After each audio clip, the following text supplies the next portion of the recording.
Hey guys, Movie Junkie for Life here, and this is going to be my review of Brawl in Cell Block 99, directed by S. Craig Zala, and it stars Jennifer Carpenter and Vince Vaughn.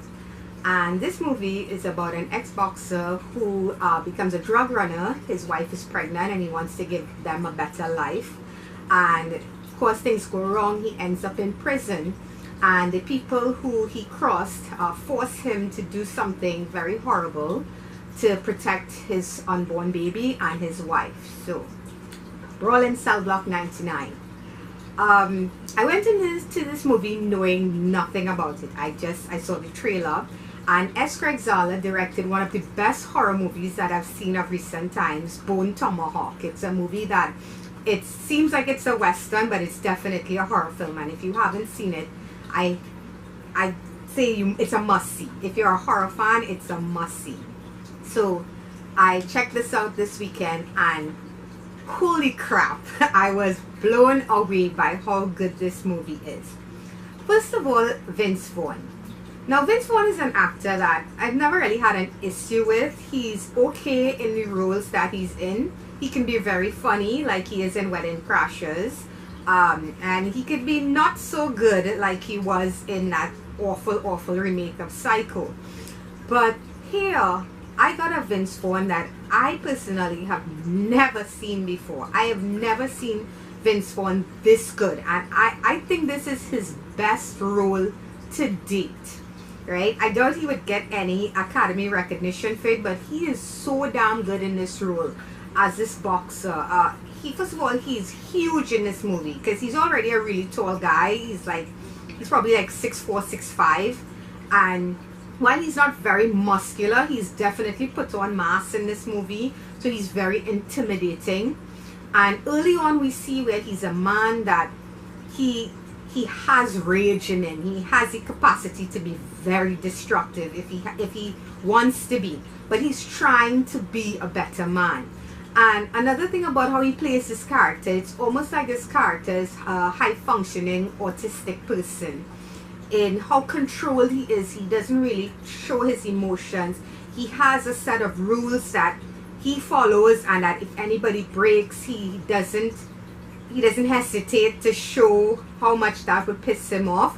But it's never really this, how to say, out of control rage. Everything he does is with a purpose, even when it's bloody and gory and messy and so hard to watch. It's with a purpose, and there's always that purpose and that love that drives what he's doing. He is amazing in this role. Jennifer Carpenter, who most of you will know from Dexter, she played Dexter's sister in that movie. She's good here, but she doesn't have that much to do. The scenes she's in, she's pretty decent. She has a strong scene in the finale of the movie, and they work really well together. But she doesn't have that much to do here. But Vince Vaughn is the strength of this movie. The look of this movie too. It felt like I was watching an old 60s, 70s retro action movie, you know, like Escape from New York, or not that it's post-apocalyptic or anything, but that gritty, grimy look that movies from that era had. This movie had that feel about it. There's always this kind of, and as the movie goes along, and I don't want to give anything away at all because I really would like you guys to check this movie out if you haven't seen it. But as the movie goes along, it gets grimier and darker and dirtier, and it's just awesome how well this movie is shot.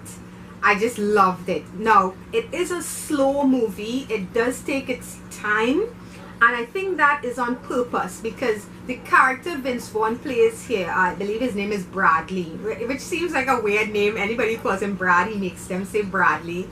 But the movie is slow, and I feel it's because it shows how Bradley moves. He doesn't rush anything he's doing. Like I said, everything is thought out, everything is with a purpose, and that's why I say it's almost like he's suffering from autism.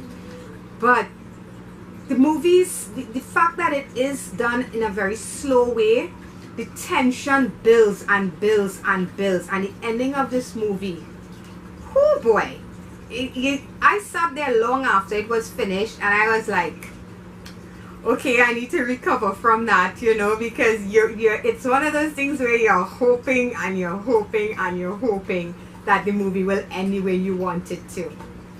But guys, Brawl in Cell Block 99 is definitely Vince Vaughn's best performance. Please don't let it be that because you think it's Vince Vaughn and he's a comedian, you don't think he could work in a role like this, because he has done some thrillers, and granted they were all weak sauce compared to this movie. If you've seen Bone Tomahawk, you know what this director is capable of, and I promise you this is not a Vince Vaughn you've ever seen before. This movie, it's like, it's if you're a fan of John Carpenter, Attack on Precinct 13, the original movie, this movie feels like that. It's gritty, it's dirty, it's hard to watch at times, it's brutal, but the story is so good, the acting is good, the drama works, everything fits so well in this movie. So even with the long run time, I think this movie is like 2 hours 15 minutes long, I promise you it won't disappoint you if you enjoy these type of films. So I'm giving Brandy said Bone Tomahawk, I'm giving Brawl in Cell Block 99 a 7 out of 10.